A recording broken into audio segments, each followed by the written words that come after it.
Subscribe कीजिए हमारे channel को और बेल आइकन दबाना ना भूलें ताकि हमारे हर वीडियो के अपडेट्स आप तक पहुँचे।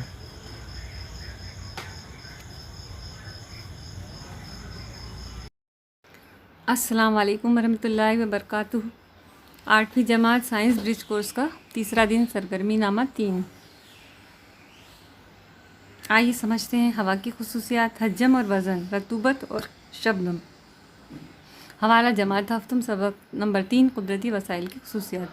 आमोजशी माहसल आमाल और मुजाहरे की मदद से हवा, मिट्टी, पानी की खुसूसियत की जाँच करता है। कुदरती वसाइल का इंसानी ज़िंदगी को होने वाला फ़ायदा बयान करता है। आइए जहन नशीन करें हवा की खुसूसियात। हवा हजम और वज़न रखती है, यानी हवा में हजम भी है और उसमें वज़न भी है। आइए ये करें। झाड़ू की एक सलाई या कोल्ड ड्रिंक पीने की स्ट्रा लीजिए। सलाई स्ट्रा के दरमियान में एक धागा बांधिए और इस तरह लटकाइए कि वो मुकम्मल उफ़ की सतह पर रहे। सलाई के दोनों जानब 2 यकसा जसामत के गुब्बारे लटकाइए। यहाँ पर शक्ल दिखाइए अमल करने के लिए। किस तरह से स्ट्रा धागा बांधिए और गुब्बारे लटकाइए दोनों तरफ।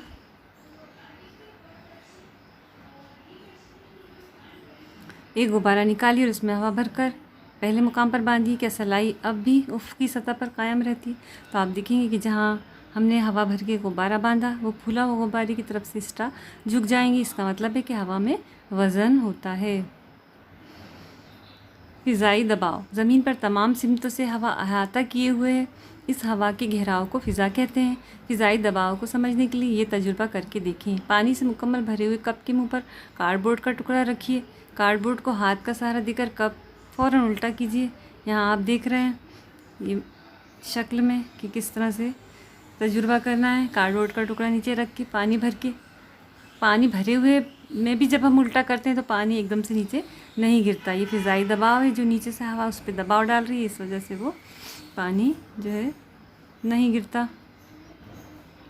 हवा की वजह से पैदा होने वाले दबाव को फ़िज़ाई दबाव कहते हैं। हवा में मौजूद गैसों के सालमात मुसलसल हरकत करते हैं।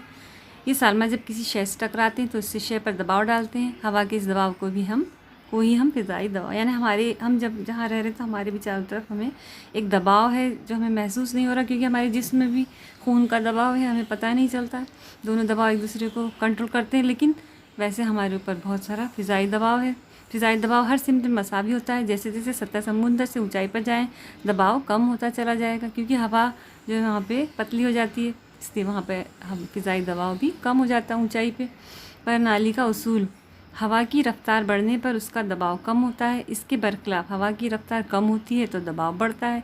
ये बर्नौली का उसूल है। कोई शय हवा में हरकत कर रही हो तो उस शय की हरकत की उमूदी सिमत में हवा का दबाव कम होता है, तब अतराफ की हवा तेज़ी से ज़्यादा दबाव से कम दबाव की जानिब बहने लगती है। तो जो आंधियाँ चलती हैं, हवा चलती है, उसमें भी यही उसूल काम करता है। यहाँ पर एक और अमल करने को कहा गया, स्ट्रा का फव्वारा बनाने को। बर्नौली के उसूल के मुताबिक काम करने वाला फव्वारा तैयार कीजिए। यहाँ पर दिया है पानी में स्ट्रा डालना है और उसके ऊपर अपने आप थोड़ा सा ऊंचा पानी चढ़ जाएगा, लेकिन जब हम दूसरे स्ट्रा से उस पर फूंक मारेंगे तो वो पानी का फव्वारा तैयार हो जाएगा। ये अमल हमको करना है। अब है रतूबत और शबनम। हवा में मौजूद आबी बुखारात की वजह से हवा में पैदा होने वाली रतूबत, यानी रतूबत का मतलब यही है कि जो हवा में बहुत सारी गैसेस मिली हैं, उसके साथ साथ पानी की भाप भी, यानी आबी बुखारात भी इसमें मिले हुए हैं, और इस वजह से इसमें नमी रहती है हवा में। कुछ जगहें जहाँ पे नमी जो है ज़्यादा रहती है, कुछ जगहों पे कम रहती है। समुद्र के किनारे के जो इलाके हैं वहाँ रतूबत ज़्यादा रहती है, और जो हमारे इंडिया में बीच के इलाके हैं वहाँ रतूबत कम रहती है।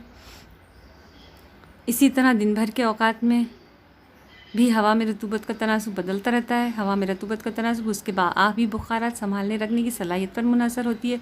रात या सुबह में जब हवा का दर्जा हरारत कम होता है तब उसमें आबी बुखारात संभालने रखने की सलाहियत कम होती है। ऐसे वक्त में हवा में मौजूद ज़ायद आबी बुखारात पानी के कतरों में तब्दील होते हैं और इसी को शबनम कहते हैं। दोपहर में जब हवा का दर्जा हरारत बढ़ जाता है तब हवा में आबी बुखारात संभालने की सलाहियत भी बढ़ जाती है। हवा की सलाहियत की बनिस्बत हवा में आबी बुखारात का तनासुब कम होता है। ऐसे वक्त में हमें हवा खुश्क महसूस होती है। यानी दोपहर में जब टेम्परेचर बढ़ जाता है तो उसमें नमी जो है ज़्यादा एब्जॉर्ब करती है वो।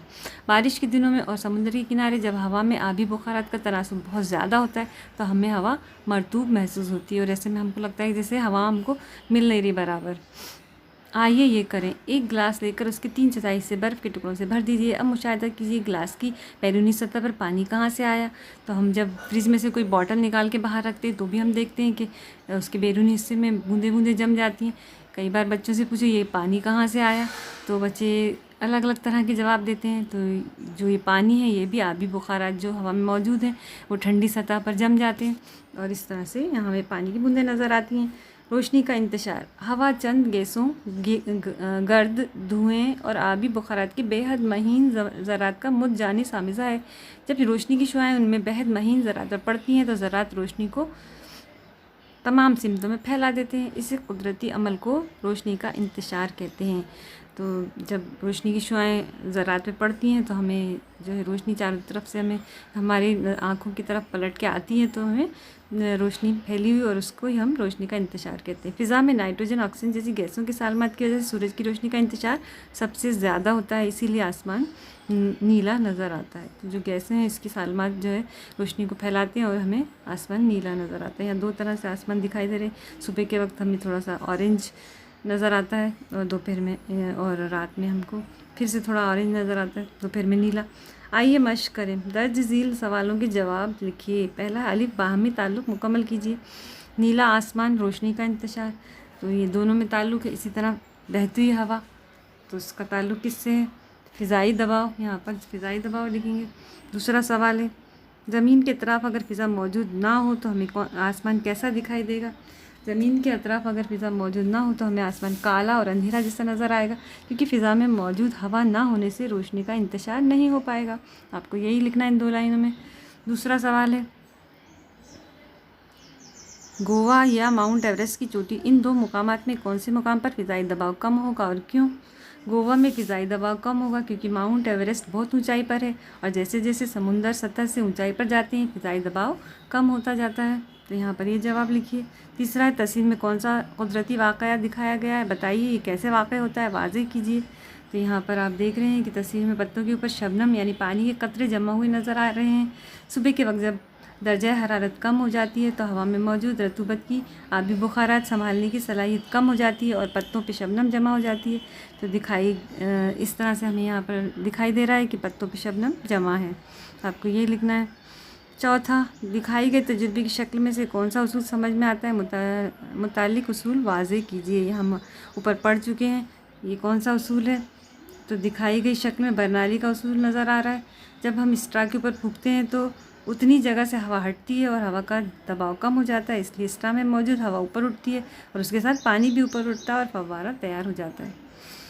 अगला सवाल है, गर्मी में गीले कपड़े जल्द सूख जाते हैं जबकि